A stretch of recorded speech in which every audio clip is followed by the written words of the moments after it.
السلام علیکم پیارے دوستوں اور بچوں، آج میں آپ کے لیے جو کہانی لائی ہوں اس کا نام ہے سنو وائٹ اور روز ریڈ۔ ایک وقت کا قصہ ہے کہ ایک ادنا سے شہر کے ادنا سے گاؤں میں ایک خاتون اپنی دو بیٹیوں کے ساتھ رہتی تھی۔ ان کے نام سنو وائٹ اور ریڈ روز تھے۔ سنو وائٹ بہت ہی شرمیلی اور دریا دل تھی اور ریڈ روز بہت شوق اور شرارتی تھی۔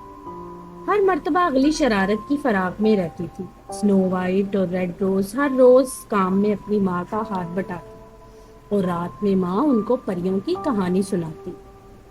ان کی عام سی زندگی تھی۔ سردیوں کے موسم کی ابتدا تھی جب تک حالات دلچسپ ہونے لگے۔ ایک رات وہ خاتون اپنی بیٹیوں کو کہانی پڑھ کر سنا رہی تھی۔ انہوں نے دروازے پر دستک سنی۔ تینوں سکتے میں آ گئی۔ انہوں نے گھبرا کر دروازے کی طرف دیکھا اور پریشان ہو گئی کہ دوسری طرف کون ہوگا۔ فکر نہ کرو میری بچیوں، یہ کوئی مسافر ہوگا جو راستہ بھٹک گیا ہوگا، میں جا کر دیکھتی ہوں۔ نہیں امی، یہ میں کروں گی۔ دروازے پر ایک بھالو تھا جو کہ بھوکا تھا۔ وہ تینوں ڈر سے شور کرنے لگی۔ اس رات ایک نئی دوستی بن گئی جو پوری سردیاں جاری رہی۔ ہر روز بھالو ان کے گھر آتا اور ان کے لیے تحفے لے کے آتا۔ وہ آگ کی گرمی میں ان کے ساتھ بیٹھتا اور ماں ان کو کہانیاں پڑھ کر سناتی۔ دونوں ہی ان کا ساتھ پسند کرتی تھی۔ پھر جیسے جیسے وقت گزرا، سردیاں ختم ہو گئی۔ اب اس کے جانے کا وقت آ گیا تھا اور وہ پھر چلا گیا اپنے ان دوستوں کو پیچھے چھوڑ کر جن سے وہ بہت محبت کرنے لگا تھا۔ کچھ دن بعد سنو وائٹ اور ریڈ روز جنگل میں لکڑیاں اور پھل چننے گئی۔ اچانک انہوں نے ایک آواز سنی جو ان کے پیچھے سے آ رہی تھی۔ وہ آواز کے پیچھے گئے اور ایک عجیب منظر دیکھا۔ بونے کی لمبی داڑھی ایک گرے ہوئے درخت میں پھنسی ہوئی تھی اور وہ نا امید ہو کر اوپر نیچے اچھل رہا تھا۔ انہوں نے اپنی چیزیں نیچے پھینکی اور دونوں نے مل کر درخت کو جتنا ہو سکا اٹھانے کی کوشش کی، لیکن وہ ناکام ہوئی۔ انہوں نے اپنی پوری طاقت لگا دی، پھر دونوں نے ہار مان لی۔ اچانک روز ریڈ کو ایک ترکیب آئی۔ بونا اوپر نیچے اچھل رہا تھا۔ جبکہ اس کی نظر پڑی، اس نے ہاتھ میں کینچی تھی۔ بونا بولا، نہیں نہیں رکو، یہ تم کیا کرنے والی ہو؟ روز ریڈ نے کینچی سے اس کی داڑھی کاٹ دی۔ دونوں لڑکیوں کو بونے کے اس برتاؤ پر بہت مزہ آ رہا تھا۔ انہوں نے اس کی مدد کی، پھر بھی وہ ان سے ناراض تھا۔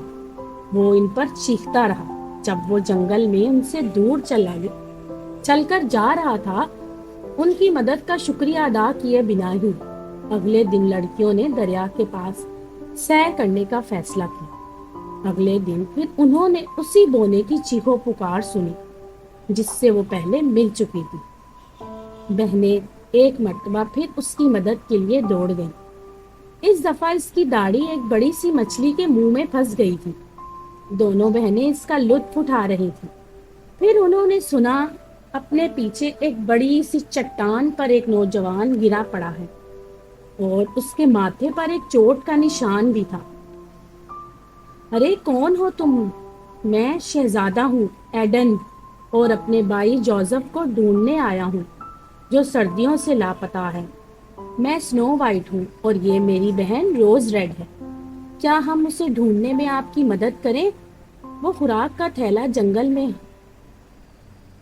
لے کر گیا تھا۔ میں نے ابھی ایک عجیب آدمی دیکھا جو ویسا ہی تھیلا اٹھائے ہوئے تھا۔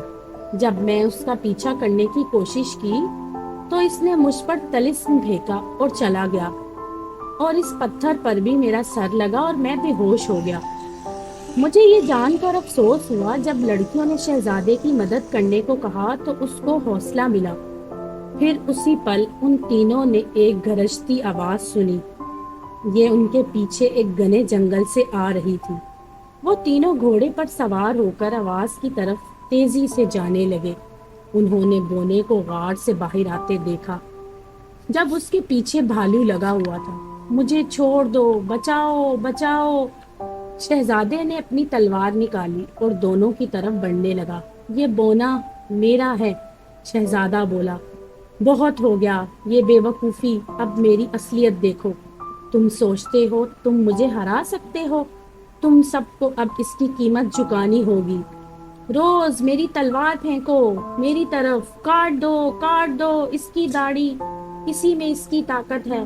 جب بونے نے اپنی خوفناک شکل اختیار کی، سنو وائٹ کینچی اور روز تلوار لے کر اس کی طرف دوڑی۔ روز نے تلوار شہزادے کی طرف پھینکی اور شہزادے نے بونے کی پوری داڑھی کاٹ دی۔ چہرے سے داڑھی کٹ کر جیسے ہی زمین پر گری وہ سکڑنے لگا۔